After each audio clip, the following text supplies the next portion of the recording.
आज राज्याच्या महसूल भूमी अभिलेख मुद्रांक विभागातील सर्व संघटना राज्यव्यापी संघटनाची बैठक झाली। या बैठकीमध्ये प्रामुख्याने विधिमंडळात जे निलंबन झालं त्या निलंबनामध्ये आमच्या तिथल्या युनियननी आणि तिथल्या अधिकाऱ्यांनी काही सबमिशन केले आहे। जे अधिकारी निलंबित झाले त्याबद्दल त्यांनी जे काही त्यांना नोटीस गेली आहे किंवा त्यांना निलंबन झाल्याचं पत्र गेलं आहे, या सर्व अधिकारी कर्मचाऱ्यांनी शासनामध्ये त्यांची स्पष्टीकरण सादर करायचं आहे आणि त्यांचं स्पष्टीकरण आल्यानंतर 3 दिवसाच्या आतमध्ये शासन यामध्ये अंतिम निर्णय करणार आहे। सोबतच ते 3-4 महत्त्वाचे विषय होते की ग्रेड पे आमच्या सर्व महसुली मुद्रांक आणि भूमी अभिलेख अधिकाऱ्यांमध्ये ग्रेड पेच्या एक विषयावर असंतोष आहे आणि ते ग्रेड पेचा इश्यू हा त्या ठिकाणी मधल्या काळामध्ये हाताळला होता, अनेक वर्षापासून प्रलंबित आहे। पण मी आता सर्व संघटनांना आश्वासित केलं आहे ग्रेड पेबद्दल मी स्वतः लक्ष टाकून त्यांच्या कामाचं जे वेतन आहे ते चांगल्या पद्धतीने मिळालं पाहिजे याकरताही शासनाने लक्ष टाकलं आहे।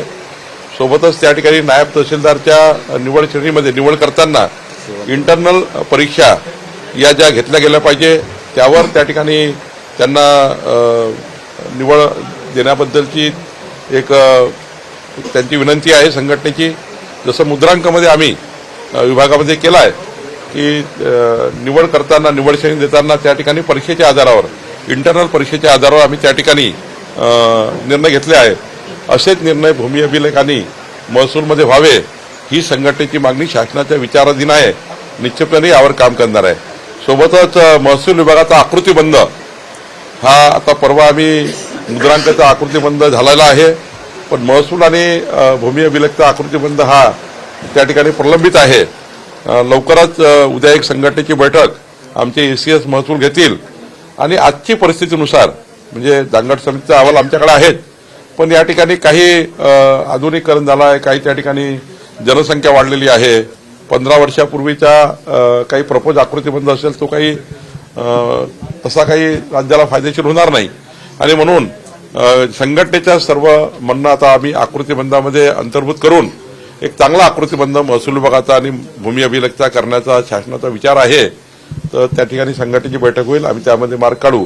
एकंदरीतच महसूल खात्यामध्ये महसूल खात्याने घेतलेले निर्णय, महसूल खात्यामध्ये होणारे आमूलाग्र बदल आणि नवीन आधुनिकीकरणाचा विचार घेता महसूल खात्याच्या सर्व अधिकारी यांनी जे युनियननी माझ्याशी चर्चा केली, संघटनांनी चर्चा केली, निश्चितपणे संघटनांनी मांडलेले सर्व विषय शासन या ठिकाणी चांगल्या पद्धतीने हाताळण्याचा प्रयत्न करत आहे।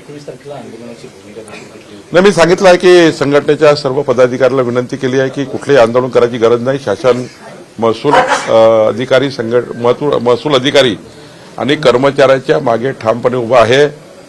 त्यांच्या प्रश्नाची जाण शासनाला आहे। मागच्या वर्षभरामध्ये 750च्या वर प्रमोशन आम्ही या ठिकाणी केले। या ठिकाणी 10 वर्षापासून निवड श्रेणी आपल्या सिनियरिटी लिस्ट होत नव्हत्या त्या आम्ही केल्या। नायब तहसीलदारचे प्रमोशन झालेत, additional collector, selection grade additional collector, प्रांत आम्ही मोठ्या प्रमाणावर या ठिकाणी प्रमोशन केलं। त्यामुळं शासन हे आमच्या महसूल अधिकाऱ्याच्या पाठीशी आहे, कर्मचाऱ्याच्या पाठीशी आहे। अनावधानाने काही चुका झाल्या तेही आम्ही मान्य करतो, पण या ठिकाणी जाणीवपूर्वक त्या ठिकाणी जमीन व्यवहारामध्ये गौण खनिजामध्ये कुठल्याही त्या ठिकाणी शासनाच्या अधिकारी कर्मचारी यांचा इन्व्हॉल्वमेंट राहू नये याची सुद्धा काळजी घेतली गेली पाहिजे अशाही सूचना मी दिल्या आहेत। कुठल्याही पद्धतीचं आंदोलन करायची गरज त्या ठिकाणी महसूल अधिकाऱ्याला कर्मचाऱ्यांना पडणार नाही याबद्दलही मी त्यांना आश्वस्त केलं आहे। मला विश्वास आहे की आमचे महसूल विभागाची सर्व संघटना शासनाचं आव्हान त्या ठिकाणी मान्य करतील आणि त्यांनी प्रस्तावित केलेलं आंदोलन ते परत घेतील।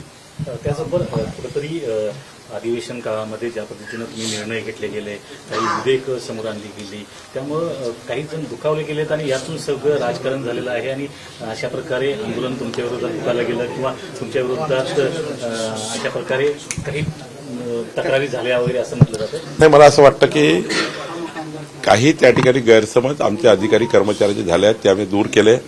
याच्यामध्ये कुठलंही राजकारण नाही आहे। कर्मचारी कधी मंत्र्याबद्दल काय राजकारण करतील, आमचे अधिकारी कशा राजकारण करतील? त्यांना निलंबन झालंय, त्यामुळे त्यांना भीती वाटत आहे. एक मनात भीती निर्माण झाली आहे की आमचे अधिकारी इतकं काम करतात तरी निलंबित होतात. खरं तर काही त्या ठिकाणी जे दोष असतात त्या दोषामुळे निलंबन करणं, निलंबन म्हणजे काही अंतिम शिक्षा नाही आहे. पण मला हे कळतं की निलंबन झाल्यावर त्यांची सामाजिक परिस्थिती, मानसिक परिस्थिती त्या ठिकाणी वाईट होतं आणि त्यामुळं निलंबन म्हणजे शिक्षा नाही आहे. निलंबन परत घेता येतं, पण त्याचं स्पष्टीकरण घेऊन त्यामध्ये झालेल्या चुका दूर करून निलंबन वापस घेण्याची पद्धती आपल्याकडे आहे, ती आपण अंमलात आणू. पण एकच आहे की शासन हे आता गतिमान, पारदर्शी आणि लोकाभिमुख प्रशासनाचा विचार करत आहे. तर महसूल खात्याच्या एकंदरीत सर्व कर्मचाऱ्याच्या पाठीशी मी ठामपणे उभा होत असताना मी महसूलच्या सर्व कर्मचारी अधिकाऱ्यांकडनं एवढंच त्या ठिकाणी त्यांच्याकडनं अपेक्षा करतो की आपल्या सरकार, देवेंद्र फडणवीसांचं सरकार, आमचं सरकार हे जे आहे हे लोकाभिमुख होण्याकरता, गतिमान होण्याकरता आपलं इन्व्हॉल्वमेंट जास्तीत जास्त वाढवावं. आणि काही त्यांना अडचणी असेल तर महसूल मंत्री डायरेक्ट चर्चा करायला तयार आहे. काही त्याच्या ठिकाणी दुसरं गरज नाही आहे. आणि त्यामुळं जे काही मनात भीती निर्माण झाली की आमच्या महसूल कर्मचाऱ्याच्या मनात, ती त्यांनी काढून टाकायची आहे. निश्चितपणे महसूल मंत्री म्हणून मी पालकत्वाच्या भूमिकेमध्ये आमच्या सर्व अधिकारी कर्मचाऱ्याच्या मागे ठामपणे उभा आहे. आणि आमच्या महसूल आणि जो आपला मेन मुख्य कणा आहे शासनाचा, हा कणा प्रचंड मजबूत ठेवायचा आहे. कुठल्याही जमीन व्यवहारामध्ये, कुठल्याही त्या ठिकाणी वेगवेगळ्या चुकीच्या प्रकरणामध्ये आमचे महसूल अधिकारी कर्मचारी सापडणार नाही. त्यांनी चुकीचं काम करू नये. कोणत्याही प्रकारचं सस्पेन्शन पुढच्या काळात होणार नाही याची काळजी आमच्या महसूल अधिकारी कर्मचाऱ्यांनी घ्यायची आहे. मला वाटतं ते घेतील. सरकारमधले तुमचे सहकारी कोकाटे यांना अटक कधीही होऊ शकते. पोलीस नाशिकवरून निघाले. यासारख्या घटनांमुळे सरकारची प्रतिमा मलिन होते. असं आहे की जे काही कोर्टाचा निकाल आहे, कोर्टाच्या निकाला आणि ते प्रकरण जेव्हा काही दाखल झालं असेल, कोर्टाच्या निकालावर आपल्याला आता जो काही कारवाई सरकार म्हणून जी काही व्हायची ती होईल. पण मला आता पुढची माहिती नाही. मी संघटनेच्या बैठकीमध्ये होतो, निश्चित माहिती घेऊन बोलेल.